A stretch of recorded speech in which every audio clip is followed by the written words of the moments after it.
ஒளியில் வாசம் செய்பவரே, சேரக்கூடாது ஒளியில் நிறைந்து வாழ்பவரே, உம்மையே ஆராதிப்பே, உம்மையே ஆராதிப்பே, உம்மையே ஆராதிப்பே, உம்மையே ஆராதிப்பே.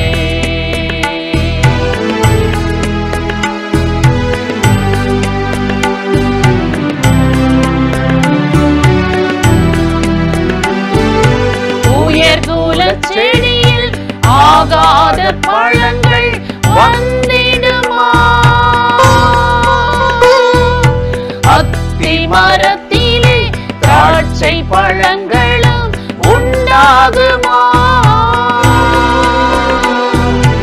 உயர்குலச் செடியில் ஆகாத பழங்கள் வந்திடுமா, அத்தி மரத்திலே திராட்சை பழங்களும் உண்டாகுமா, நல்ல மரம் கெட்ட கனி கொடுக்காது, கனி தருவேன் நாட்கள் இனி செல்லாது, நல்ல மரம் கெட்ட கனி கொடுக்காது, கனி தருவேன் நாட்கள் இனி செல்லாது, அணுக முடியாது ஒளியில் வாசம் செய்பவரே, சேரக்கூடாத ஒளியில் நிறைந்து வாழ்பவரே.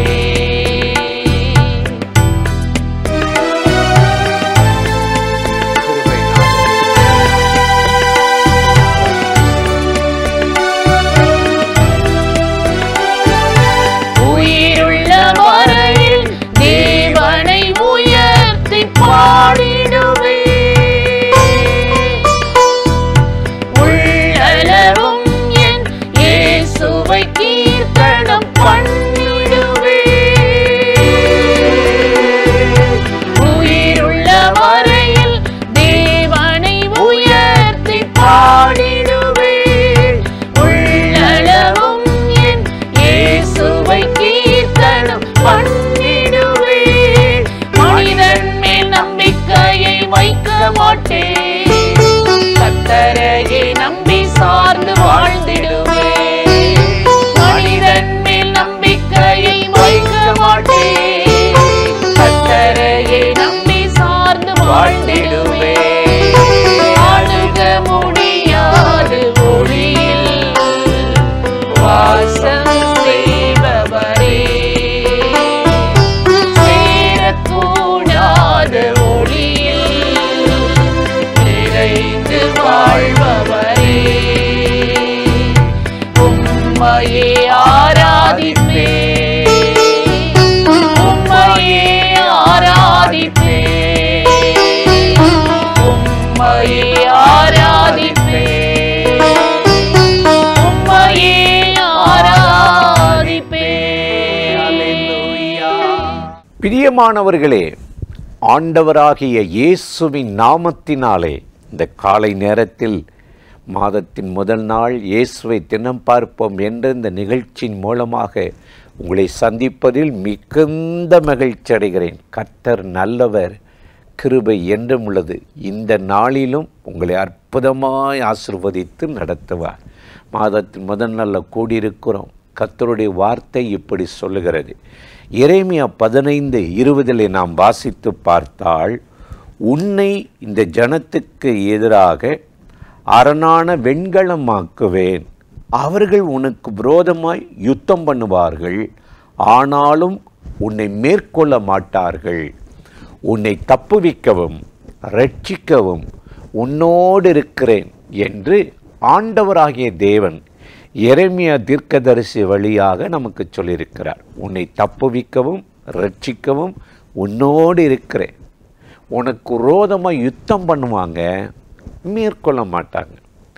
இந்த மாதத்தில் கர்த்தர் எதுவும் தீங்கும் எந்த போராட்டமும் நிந்தை அவமானங்களோ உங்களை மேற்கொள்ளாதபடி ஜெயத்தில் நிறுத்துவார். அதான் எரேமியாவுக்கு பார்த்து சொல்கிறார். அவர் சாதாரண ஆள் அல்ல, பெரிய தீர்க்கதரிசி. இன்றைக்கி நம்ம ஊர் தீர்க்கதரிசிகள் மாதிரி மாதம் மாதம் அல்லது வருஷம் வருஷம் இது நடக்கும் அது நடக்கும், நல்ல வேலை கிடைக்கும், நல்ல மாப்பிள்ளை கிடைக்கும், இங்கேருந்து வருவார், அப்படி இல்லை. இது தீர்க்க தரிசனம் இல்லை. ஒரு தீர்க்க தரிசனம் என்பது பூமியிலே கர்த்தர் செய்ய போகிற காரியம், அவருடைய திட்டங்களை அறிவிக்கிறது. அவர் வெட்டுனா வெட்டணும், அவர் சாபன்னு சொன்னால் சாபன்னு சொல்லணும், எச்சரிக்கை சொன்னால் எச்சரிக்கணும். இப்படி வார்த்தை தவறாமல் பேசும்போது, அந்த தீர்க்க தரிசனம் சொல்லும்போது பயங்கர எதிர்ப்பு வரும், போராட்டம் வரும். இவனை எதுக்கு உயிரோடு வச்சிருக்கணும், வெட்டணும் குத்தணும்னு சொல்லுவாங்க. நாடு கடத்தியிருக்காங்க, கிணற்றில் தள்ளியிருக்காங்க. ஆனால் ஆண்டவர் எரேமியாவை பார்த்து சொல்கிறாரு, தாயின் வயிற்றிலே உன்னை தீர்க்கதரிசியாக அழைச்சிருக்கிறேன், உன்னை அரணான வெண்கலமாக்குவேன், உனக்கு விரோதமாக யுத்தம் பண்ணுவாங்க, அவங்க மிரட்டுறாங்க பயமுறுத்துறான்னு சொல்லி நீ பயந்து உழண்டு அவங்களுக்கு ஏற்ற மாதிரி என் வார்த்தையை திருப்பி பேசிட்டு போயிடாத, உன்னை மேற்கொள்ள முடியாது என்று சொல்லி ஆண்டவர் அவரை பலப்படுத்தினார். இதே தான் எரேமியா 1:19 சொல்லுகிறார். உனக்கு விரோதமாக யுத்தம் பண்ணுவார்கள், உன்னை மேற்கொள்ள மாட்டார்கள். ஏன் மேற்கொள்ள மாட்டாங்க? எரேமியா 20:7 நம்ம பார்க்கும்போது, கர்த்தரோ பயங்கரமான பராக்கிரமசாலியாக என்னோடு இருக்கிறார், ஆகவே அவர்கள் மேற்கொள்ள மாட்டார்கள். இன்றைக்கி சாதாரணமாக இல்லை, நமக்குள்ளே இருக்கிற அந்த தேவனை நம்ம அனுபவிக்கலை. சூழ்நிலையை பார்க்குறோம், போராட்டத்தை பார்க்குறோம், பிரச்சனையை பார்க்குறோம். அவர் அப்படி இருக்கிறாரு, இப்படி இருக்கிறாரு, செழிப்பாக இருக்கிறாரு, நல்ல கலகலன்னு இருக்கார். மற்றவங்கள பார்ப்போம். நமக்குள்ளே ஒரு தேவன் இருக்கிறார்ல, அவர் சாதாரணமானவர் இல்லை. நீங்கள் பலவீனராக இருக்கலாம், நீங்கள் ஞானமற்றவர்களாக இருக்கலாம், நீங்கள் குறைவுள்ளவர்களாக இருக்கலாம். ஆனால் உங்களுக்குள் இருந்து நடத்துகிற தேவன் பயங்கரமான பராக்கிரமசாலியாக உங்களோடு இருந்து இந்த மாதத்தில் அற்புதமாக நடத்த போகிறார். அதனால் தேவையில்லாத போராட்டங்கள், பிரச்சனைகள், பாடுகள் உங்களை மேற்கொள்ளாது. தோற்று போகிற மாதிரி தெரியும், மிரட்டுறது மாதிரி தெரியும், நிந்தை வர்றது மாதிரி தெரியும். கலங்காதீங்க, கலங்காதீங்க. உங்களை தப்புவிக்கவும் ரட்சிக்கவும் உங்களோடு இருக்கிறேன் என்றார். இந்த மாதம் முழுவதும் கர்த்தர் நம்மளோடு இருந்து நம்மளை அற்புதமாய் ஆச்சரியமாக நடத்துவாருங்க. அவருடைய கிருபை எவ்வளோ பெரிய தெரியுமா? பேதுருவை பார்த்து ஆண்டவர் சொன்னார், அவன் நீ யாருன்னு சொல்லி கேட்ட உடனே, நீ ஜீவனுள்ள தேவனுடைய மெசியான்னு சொன்ன உடனே அவரை பாராட்டி ஆண்டவர் சொன்னார். மத்தேயு 16:18 இதோ அவர் சொல்கிறாரு, நான் பாதாளத்தின் வாசல்கள் உன்னை மேற்கொள்ள முடியாது.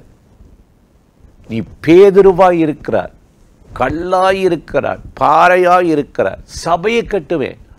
பாதாளத்தின் கிரியைகள், சத்துருவின் கிரியைகள், மனுஷனுடைய சூழ்ச்சிகள் உன்னை மேற்கொள்ளாதபடி அரணான வெண்கலமாக்குவேன் சொல்லி பேதுருவை பலப்படுத்தினவர் இன்னைக்கு உயிரோடு இருக்கிறார். சத்துருவின் சகல வல்லமைகளை நீங்கள் மேற்கொள்ளவும், மனுஷனுடைய சூழ்ச்சிகள் தந்திரங்களில் நீங்கள் சிக்கி அவமானப்பட்டு வெக்கப்படாதபடிக்கு அவர் உங்களை அற்புதமாக ஆச்சரியமாக நடத்த போகிறார். சத்துருவின் சகல வல்லமைகளை மேற்கொண்டு இந்த மாதத்தில் கர்த்தருடைய நன்மையை, கிருபையை நீங்கள் அனுபவிக்க ஆண்டவராகிய தேவன் உங்களுக்கு அனுக்கிரகம் செய்வார். அந்த தேவாதி தேவனை நோக்கி நாம் இப்பொழுது ஜெபிப்போமா? அன்பும் இரக்கமும் கிருபையும் நிறைந்த நல்ல ஆண்டவரே, இந்த ஆசீர்வதிக்கப்பட்ட நாளுக்காக, நேரத்துக்காக, கிருபை இரக்கங்களுக்காக உமக்கு நன்றி. இப்பொழுது யாரெல்லாம் அந்த நிகழ்ச்சியில் இணைந்து இந்த வார்த்தைகளை கேட்கிறார்களோ அத்தனை பேர் மேலும் கர்த்தருடைய மகிமையும் வல்லமையும் கிருபையும் பிரசன்ன இறங்கி நடத்தட்டும். இந்த நாளில் உம்முடைய பிள்ளைகளை பலப்படுத்தும். விரோதமாக எழும்புகிற எல்லா வல்லமைகளும் முறியடிக்கப்படட்டும். சகலவற்றை மேற்கொண்டு ஜெயமுள்ள ஒரு ஜீவியம் ஜீவிக்க உதவி செய்தருளும். இயேசுவின் நாமத்தில் வேண்டிக் கொள்ளுகிறோம் நல்ல பிதாவே, ஆமேன், ஆமென்.